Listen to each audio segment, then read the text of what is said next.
Hello friends, welcome back to your study with smart brain. Friends, आज की इस video में लेके आई हूँ क्लास 7 ज्योग्राफी एनसीईआरटी, जो कि आज हम लोग पढ़ने वाले हैं। अध्याय 5 में है जल। तो चलिए पढ़ते हैं। जल चक्र। जल चक्र जिस प्रक्रम में जल लगातार अपने स्वरूप को बदलता रहता है और महासागरों, वायुमंडल एवं धरती के बीच चक्कर लगाता रहता है, उसे जल चक्र कहते हैं। हमारी पृथ्वी थलशाला के समान है, जो जल शताब्दी पूर्ण उपस्थित था, वही आज भी मौजूद है।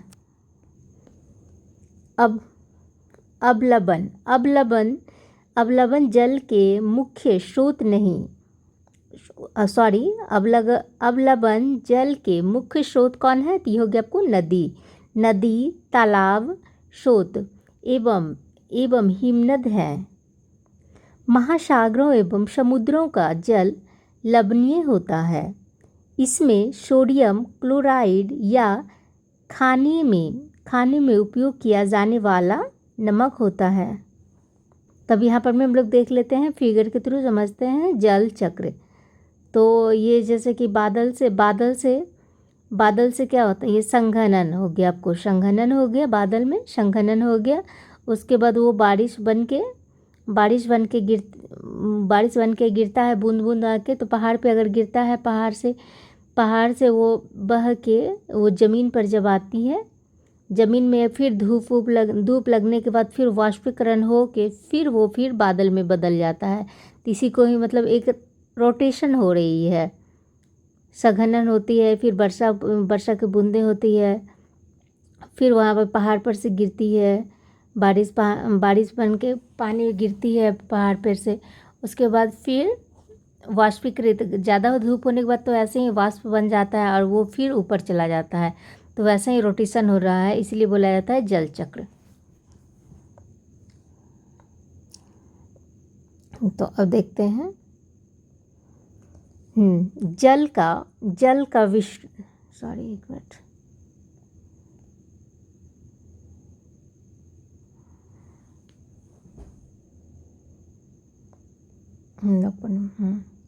जल का वितरण।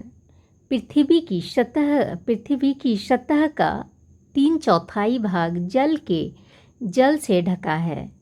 महासागर का जल हो गया आपको 97.3%, और बर्फ का छत्रक हो गया आपको 0.2%।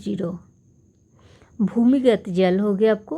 भूमिगत जल क्या होता है? मीठा होता है, जो कि 0.688। झीलों का अवलंबन जल हो जाता है आपको 0.009। इन चीज़ों को हम लोगों ने क्लास 6 में भी देखा था। अब देखते हैं नोट। लवणता कितना होता है? तो आपको 1000 ग्राम जल में मौजूद नमक की मात्रा होती है। महासागर की औसत लवणता 35 भाग प्रति 1000 ग्राम में होती है। दूसरा नोट क्या है? तो इजराइल के मृत सागर में 340 ग्राम प्रति लीटर लवण होती है। नोट थर्ड, 22 मार्च को क्या मनाया जाता है? तो विश्व जल दिवस मनाया जाता है। तो अब देखते हैं महासागरीय परिसंचरण। ताल एवं झील, तो सॉरी यहाँ पे होगा आपको तालाब एवं झील के शांत जल के विपरीत महासागरीय जल हमेशा गतिमान रहता है। महासागरों की गतियों को इस प्रकार वर्गीकृत कर सकते हैं, जैसे तरंगे, ज्वार भाटा एवं धाराएं। अब देखते हैं यहाँ पे, ये देखिए तरंग क्या, छोटा पहले होता है, उसके बाद बड़ा होता है, फिर बड़ा होता है, फिर बड़ा होता है। तरंग ऐसे ही समुद्र में तरंग आते रहते हैं। तरंग, जब समुद्री सतह पर पवन बहती है तब तरंगे उत्पन्न होती है। जितनी ही तेज पवन बहती हैं तरंगे भी उतनी ही बड़ी होती है। तूफान में तेज वायु चलने पर विशाल तरंगे होती हैं। जब तेज हवा चलती है ना तो बहुत बड़ा बड़ा तरंग आते हैं। 15 मीटर तक की ऊंचाई वाली विशाल ज्वारीय तरंगे 15 मीटर तक ऊंचाई वाली विशाल ज्वारीय तरंगे उठ सकती है, जिसे क्या कहते हैं तो सुनामी कहते हैं। अब तक का सबसे विशाल 150 मीटर सुनामी मापा गया है। सुनामी जापानी भाषा का एक शब्द है। पोताश्रय तरंगे, क्योंकि सुनामी आने पर पोताश्रय नष्ट हो जाते हैं। 2004 के सुनामी में भारत के अंडमान और निकोबार द्वीप समूह में इंदिरा पॉइंट डूब गया था। तो अब देखते हैं क्या ज्वार भाटा दिन में 2 बार नियम से महासागरीय जल का उठना एवं गिरना ज्वार भाटा कहलाता है। सर्वाधिक ऊंचाई तक उठकर जल तट के बड़े हिस्से को डुबो देता है, तब उसे ज्वार कहते हैं। जल अपने निम्नतम स्तर तक आ जाता है एवं तट से पीछे चला जाता है तो उसे क्या कहते हैं तो भाटा कहते हैं। सूर्य एवं चंद्रमा के शक्तिशाली गुरुत्वाकर्षण बल के कारण पृथ्वी की सतह पर ज्वार भाटे आते हैं। जब पृथ्वी का जल चंद्रमा के निकट होता है, उस समय चंद्रमा के गुरुत्वाकर्षण बल से जल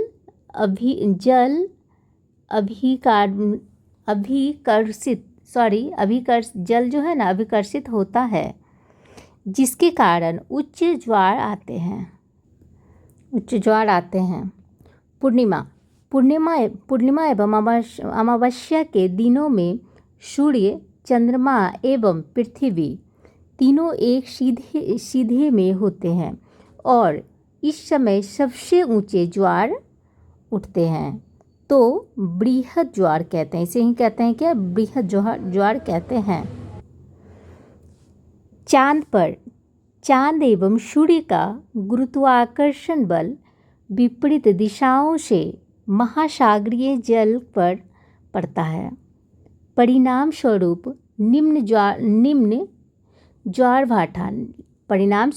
निम्न ज्वार भाटा आता है। ऐसे ज्वार को लघु ज्वार भाटा कहते हैं। उच्च ज्वार नौ संचालन में सहायक होता है। अब उच्च ज्वार मछली पकड़ने में भी मदद करते हैं। उच्च ज्वार के दौरान अनेक मछलियाँ तट के निकट आ जाती हैं। तो ये हो गया हमारा सूर्य हो गया, ये पृथ्वी हो गया, ये चांद हो गया। ये जब ऐसे रहते हैं तो ये लघु ज्वार भाटा होता है। अब देखते हैं क्या बृहद ज्वार में क्या होता है। सूर्य के बीच में आपको चंद्रमा आ जाते हैं और सूर्य और पृथ्वी के बीच में चंद्रमा आ जाते हैं और यहाँ पर सूर्य और पृथ्वी के बगल बाद चंद्रमा आते हैं, तो ये हो जाता है आपको ज्वार और भाटा होते हैं। लघु ज्वार भाटा एवं बृहद ज्वार भाटा इसी को कहते हैं। तब नेक्स्ट क्या है महासागरीय जलधाराएं।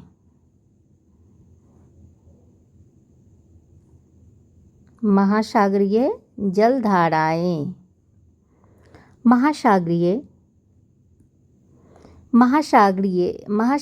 धाराएं निश्चित दिशा में महासागरीय सतह पर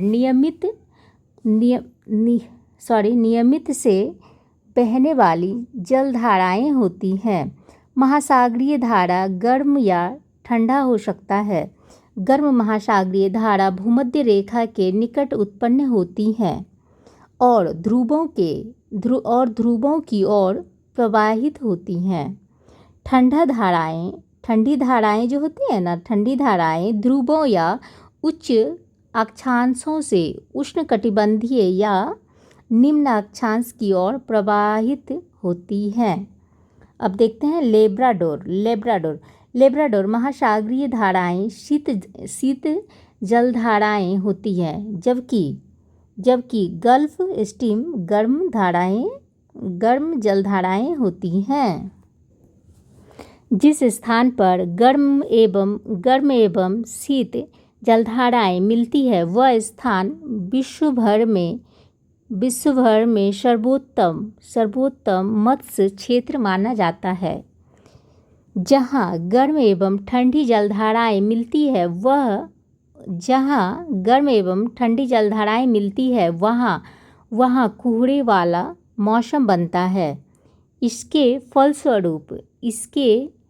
फलस्वरूप नौ संचालन में बाधा उत्पन्न होती है। अब देखते हैं क्या प्रशांत महासागर उत्तरी प्रशांत महासागर की धाराएं। उत्तरी विषुवतीय धारा यह पूर्व से पश्चिम की ओर बहती है।